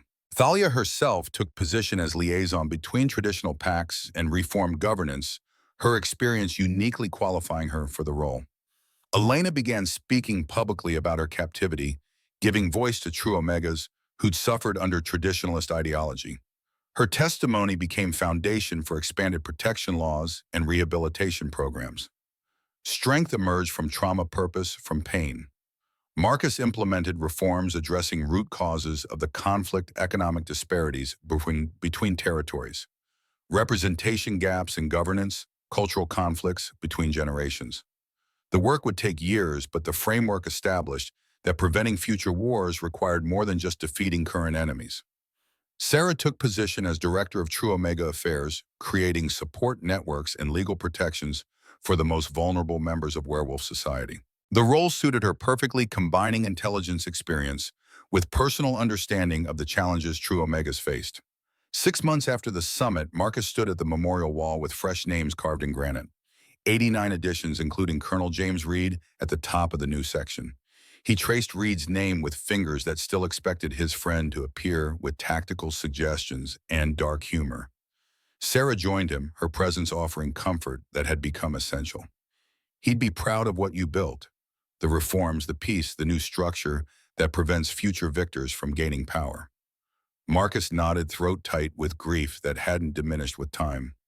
He'd also mock me for getting sentimental. Sarah's laugh carried warmth. Then let's honor him by living well, moving forward, building the world he died protecting. They walked from the memorial together, hand in hand, toward the future Reed's sacrifice had bought them. 2 years later, Sarah went into labor during a council meeting. Marcus abandoned governance to be present for the birth of twins, boy and girl, both showing unusual traits that suggested their true Omega/Alpha bloodline carried unique potential. The medical team monitored, carefully concerned about complications from Sarah's damaged organs. But the twins arrived healthy and screaming with indignation at entering the world. Marcus held his son, while Sarah cradled their daughter, both parents overwhelmed by the weight of new responsibility. Elena visited the next morning, her face showing healing that time, and therapy had gradually built. They're beautiful, strong. You've given them something I never had freedom to choose who they become. The twins grew quickly, developing capabilities that fascinated and occasionally worried their parents. The daughter showed ability to sense other true omegas at distance, potentially evolutionary adaptation that could help locate those who needed protection. The son displayed alpha traits combined with omega empathy, suggesting new possibilities for future generations. Marcus watched his children play in the courtyard. 5 years later, their laughter carrying joy he'd thought impossible during the darkest days of the war. Sarah appeared beside him, pregnant again, their third child due in 3 months. Her voice carried contentment he'd spent years helping build. We built something worth protecting, not just territory or power structure, actual future where our children can be whole people rather than just their biology. Marcus pulled her close, feeling the bond between them pulse with strength that had only deepened over years of partnership. Reed would have loved them, would have spoiled them rotten and taught them inappropriate jokes. Sarah leaned into him. Then we'll tell them about him, about all the people who fought so they could be born into a better world. That's how we honor the dead, by making their sacrifice matter. The memorial ceremony happened annually, Marcus addressing assembled packs before the wall of names. Each year, fewer new names were added. Each year, peace held despite occasional tensions. The reforms implemented after the war had created structure that channeled conflicts into political rather than violent resolution. Not perfect, never perfect, but better than before. Marcus stood at the wall 10 years after the war, his twins grown to 15 and showing signs of leadership potential that gave him hope for the future. His third child, a boy named James after Reed, stood beside him, reading names with solemn respect. Sarah joined them, her hand finding Marcus's with automatic ease. You look contemplative. Marcus gestured at the wall. 328 names before the war, 89 during. 12 since. Peace isn't free, but we're learning to maintain it cheaper than through constant war. His daughter approached her ability to sense true omegas, having developed into sophisticated awareness of emotional states. Dad, there's someone in distress 3 territories over. Female young hiding. Marcus smiled at his daughter's compassion and commitment to protecting others. Then we'll find her. Bring her in. Make sure she knows she doesn't have to hide. This was the future Reed had died for. Not absence of problems, but systems to address them. Not perfect peace, but tools to maintain imperfect version. Not end of suffering, but commitment to reducing it. Marcus raised his hand to Reed's name one final time. We're doing okay, brother. Not perfect, but okay. Sarah's arms wrapped around him from behind. The next generation is ready, stronger than we were, smarter, better prepared. Marcus turned to face his family, wife, children, the pack he'd built through 2 decades of hard choices. Then maybe it's time to let them lead, pass the responsibility to people who will carry it forward. The decision had been building for months. Marcus was 52 now, his body carrying scars from too many battles and his mind tired from too many command decisions. Time to step back and advise rather than lead, let younger voices shape the future. Sarah saw the resolve in his expression. You're ready to retire. Marcus nodded slowly. I'm ready to live. We did our part, built foundation. Now it's time to trust others to build on it. The transition happened over 6 months, Marcus systematically delegating authority and training his successor, a 40-year-old alpha named Catherine, who distinguished herself through diplomatic resolution of 3 territorial disputes and military competence during the war. She understood both aspects of leadership, balanced force with negotiation, respected tradition, while embracing necessary change. Marcus's final act as AlphaKing was pardoning 23 traditionalist fighters who'd surrendered during the war and shown genuine reformation.